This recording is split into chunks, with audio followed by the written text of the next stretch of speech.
to. And today we've been talking to Wotsomu about the controversy surrounding Silicon Valley Bank, a major bank, the 16th largest bank in the United States that collapsed over the last several days. We also discussed some of the ripple effects and how that might impact the tech sector going forward. And now I wanted us to talk about how that might impact Uganda, if you might have any thoughts.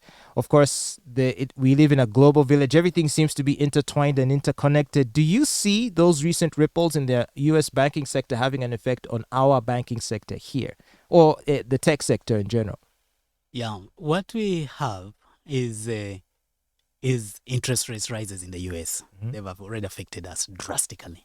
How so? We've suffered a great deal. Our fiscus is basically empty at the moment. Our what? Our financial ministry is struggling. Ministry of Finance. Finance is struggling. We are getting very little credit. A lot of lenders that were kind of extending bilateral and a combination of other loans to our economy have more or less laid down and have more or less laid back. Even what about development partners? Development partners have reduced drastically what they've been offering us. If you listen carefully to UNRWA, to most of the projects going forward have been suspended. The ones that they have tried to fulfill are the ones that we are running, but we are hardly getting any new. That's terrible. Correct. And maybe that's why I'm getting so many frantic calls from URA. Oh, URA they're in overdrive. A great deal of pressure. A great deal of pressure to be as efficient as possible. And the efficiency is more heavy-handed than you would think. Yeah. Yeah. Because those days I would get a call, maybe once or twice if maybe I've delayed in my filings. These days it's like 3 or 4 times a day they're calling you like, hey, I already talked to someone, relax. Exactly, and penalties kind of coming immediately. No, yes. URA is under a great deal of pressure. Okay, so we're already feeling it here. A lot. Our ministries have had their budgets cut constantly, drastically. The new PPA has basically been quite kind of drastic in that sense. I think the whole last budget year, after COVID, it's all has been all about cuts going forward, cuts and more cuts. And we're seeing that, especially when you look at the corporate sector, they also seem to be signaling that they're cutting costs because, for us, we're in the media. So, we are also service providers for many in that sector. And those are the kinds of things you're hearing, budgets being reduced, this and that, or we're suspending this quarter, try next quarter. So it looks like those ripple effects are being felt just across the board. A great deal across the economy. And no, it's not Uganda alone, but we are really, really facing that part. So is there a silver lining? Because early in the first conversation we had, right at the beginning, which if you missed it, you can check out the conversation on YouTube. It'll be posted there later. Basically, you mentioned factors such as the war in Ukraine, yes, and I can't remember the other. After lockdown, those supply chain disruptions. Yes. So in other words, these aren't really natural economic catastrophes that would lend themselves to a state of inflation, but rather just minor hiccups along the way that might cause a few shockwaves, and that is what we're feeling at the moment. That's very true. But the shockwaves are lasting too long. Shouldn't they not be dissipating by now? Because that's what a lot of people thought, that, okay, after lockdown, things would go back up. Then, of course, unfortunately, the Russian invasion of Ukraine happened. That, and it's still going on. With sanctions following. Affecting everyone across the board. Food especially. Our food and other raw materials really suffered. Wow. So what...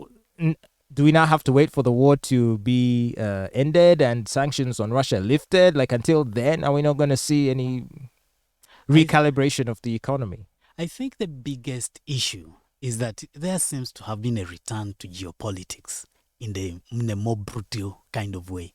The European economies are now really focused on pushing back against Russia. Many of them are so now willing to focus on their militaries, becoming strong in that sense, and we don't really participate much in that area. That going forward seems to have refocused the pressure that the Western world feels towards China. China is being cut out of a lot of supply chains, and they're doing it again at a pace that is really frightening. But in response, I am seeing China trying to form new alliances. They seem to be trying to flex their geopolitical muscles too. Yes. Right? We're building relations with Russia, India, African countries. The problem with all this is that the USA has underwritten the global economy for the last 50 years. Mm-hmm. Totally underwritten. We probably feel, as small players, we really feel hard done by these big players, playing particular roles. But the US, whether we like it or not, was the undergird towards globalization. Globalization brought a lot of resources across the world and brought a lot of participants into the economy, manufacturing and growth of economies across the world. Mm-hmm. So we had exponential growth of a lot of economies, not just US itself, but a lot. China has become modern because of the US. That is true. Without the US, there would never have been a China. Never. And yet there was a US without a China. Exactly. So that particular underwriting has ended. Wow. And it seems without any remorse that the US is so determined to withdraw from underwriting the international economy. That being so, we'll go forward where each individual, now you're talking of alliances China is trying to form on its own. This has not been the case before, that they form their own alliances.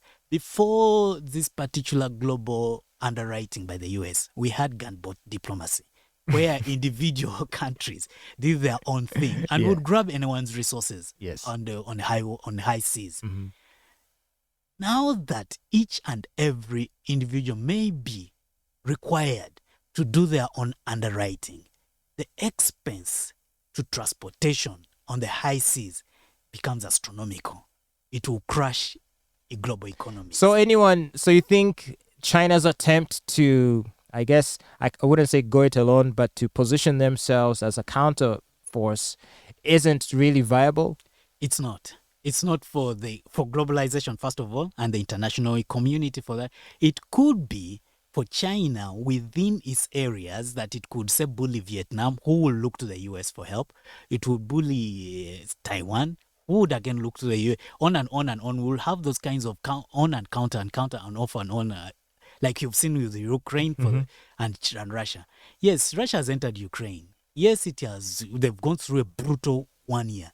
The last 3 months have been brutal. Everyone talks of them as as the worst on both sides. Because it's gone on for so long, people are tired, they're getting desperate. Yes, but the high price Russia has had to pay for this particular undertaking is extreme.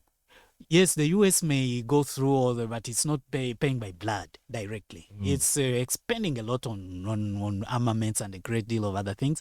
But as related to the overall underwriting it has been doing for the rest of the global economy, this is minimal to it. So within its own core area of interest, Anglo-sphere, where they have their English players kind of surviving, and you can say UK, they recently, I think right now, are in active processes of getting their own Australia, UK, and US military deal. That kind of ropes them into a safer zone against everyone else.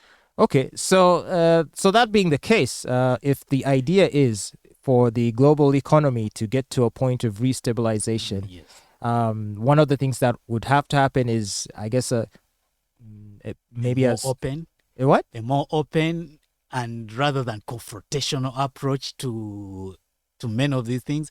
But somehow there has been a particular conclusion within the Western world that China was coming for their cookie, let's put it that way. And they seem to have crossed the I mean, I believe in the cycle of empires, the rise and fall of empires. I do feel the United States is an empire in decline, and it's probably going to implode rather than explode. There you go. I think the cultural tensions within the country are too extreme. You captured it very well. I mean, just going by what you see on Twitter, it would seem like a good percentage of Americans hate their own country. They hate each other. They hate each other. There is so much hatred and enmity that I don't think they could stand in the face of any further external threats. There are also issues demographically with birth rates and so forth. And so yeah, so I don't know, the way I see it, I think America eventually will have to Step back. It'll be forced to become a much lesser version of itself in the coming years. I don't know if it may take a generation or two, but it's inevitable. Yes. History says that. Yes. But in as far as the rest of the world goes, Uganda goes, and how we might thrive, or in spite of these challenges, what would you say? It would seem like, from what you've mentioned, the government its hands are tied. It's squeezing what little it can out of its taxpayers in the face of reduced funding opportunities and credit facilities. There's been a lot of attention paid on oil, and it has not turned out to be the silver bullet we were hoping it would be. Not be. But we pray. We pray. Hope.